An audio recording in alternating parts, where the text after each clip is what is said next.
Assalamualaikum warahmatullahi wabarakatuh. My name is Nurul Muntasya from class D. So now I'm going to explain about chapter 3, the present and informed approach. Method as a unified, cohesive, finite set of design features is now given only minor attention. The profession has at last reached the point of maturity where we recognize that the diversity. While we may have outgrown our need to search for such definable methods, nevertheless, the term methodology continues to be used as it would in any other behavioral science to refer to the systematic application of validated principles to practical contexts. You need not therefore subscribe to a particular method or with a capital M in order to engage in a methodology. The next, an enlightened eclectic approach. Your approach is guided by a number of factors. The first is your own experience as a learner in classrooms. The second, whatever teaching experience you may already have had. Next, classroom observation you have made, books you have read.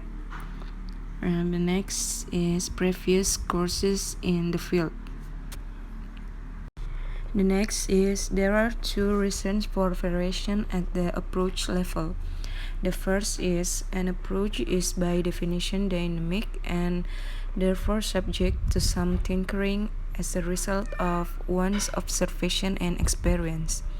The second is research in second language acquisition and pedagogy almost always yields findings that are not conclusive but are subject to interpretation.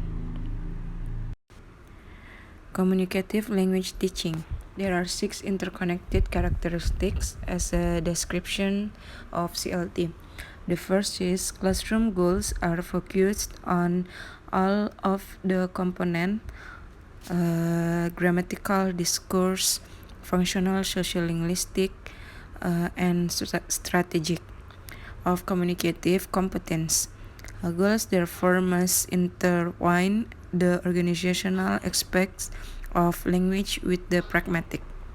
The second is language techniques are designed to engage learners in the pragmatic, authentic, functional use of language for meaningful purpose. Organizational language forms are not the central focus, but rather aspects of language that enable the learner to accomplish this purpose. The third is fluency and accuracy are seen as complementary principles underlying communicative techniques. At times, fluency may have to take on more importance than accuracy in order to keep learners meaningfully engaged in language use. The fourth is students in a communicative class ultimately have to use the language productively and receptively in unrehearsed context outside the classroom. Classroom tasks must therefore equip students with the skills necessary for communication in those contexts. The fifth is students are given opportunities to focus on their own learning process through an understanding of their own styles of learning and through the development of appropriate strategies for autonomous learning.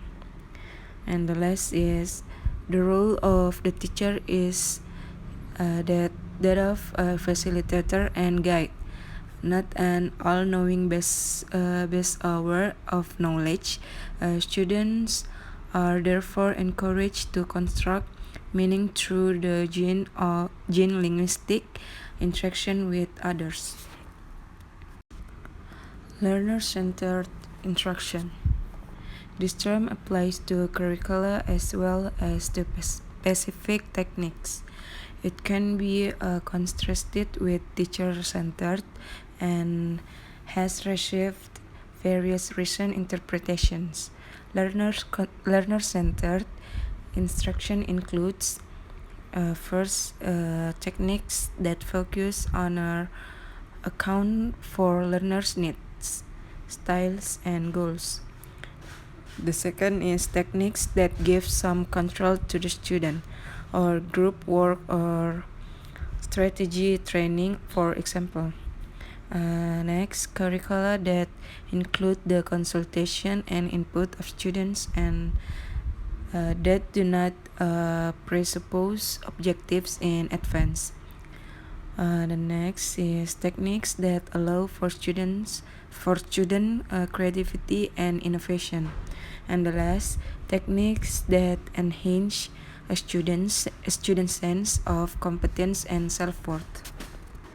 The next is cooperative and collaborative learning. A curriculum or classroom that is cooperative and therefore not competitive usually involves the above learner-centered characteristics.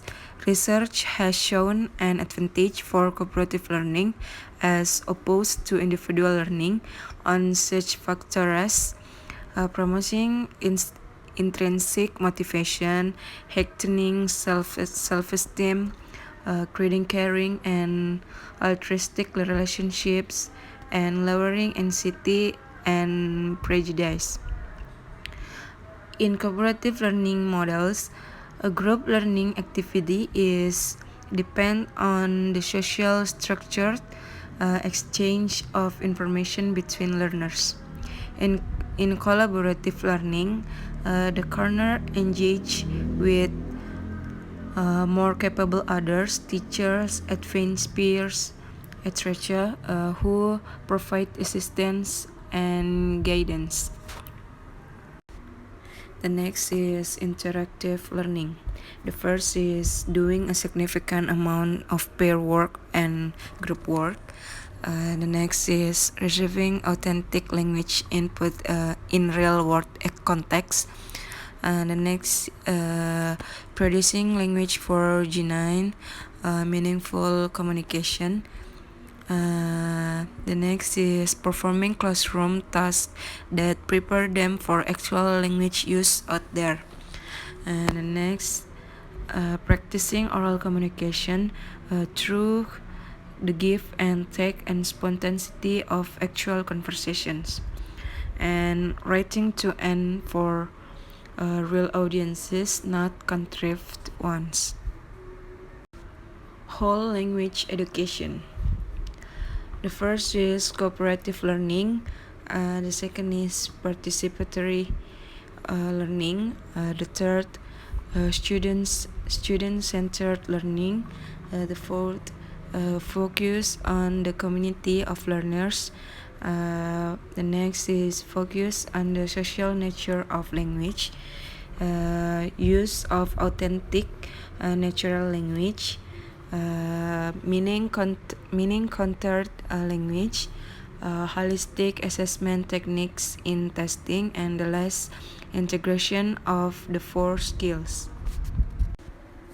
Content-based instruction. Content-based instruction, or CBI, according to Brinton, Snow, and Wesch, 1989, is the integration of content learning with language teaching aims. More specifically, it refers to the concurrent study of language and subject matter with the form and sequence of language presentation dictated by content material. A recent search of research and material on CBI, Snow 1998, Brinton and Master 1997, Snow and Brinton 1997, among others, has given us new opportunities and challenge.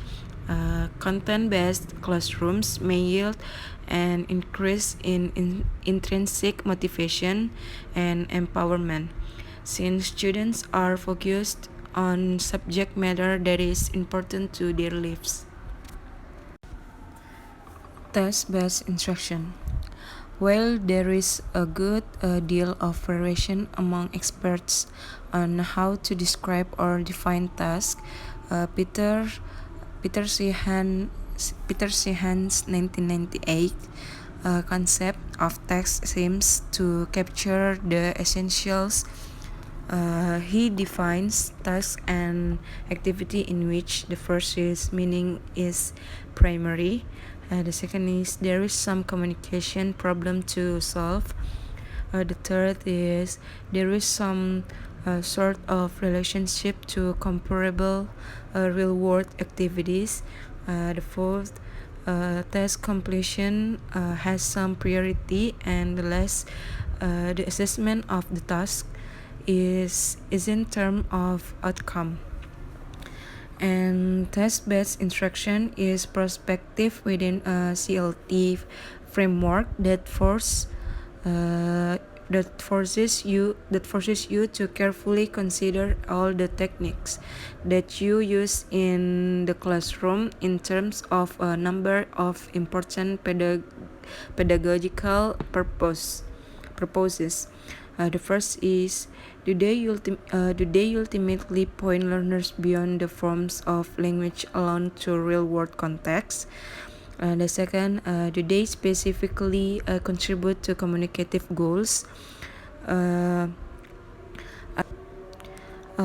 their elements carefully designed and not simply haphazardly or idiosyncratically thrown together? And are they objectives well specified so that you can at some later point accurately determine the success of one technique of another?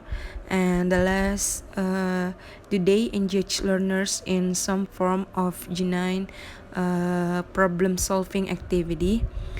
So I think that's all for the material. Wassalamualaikum warahmatullahi wabarakatuh.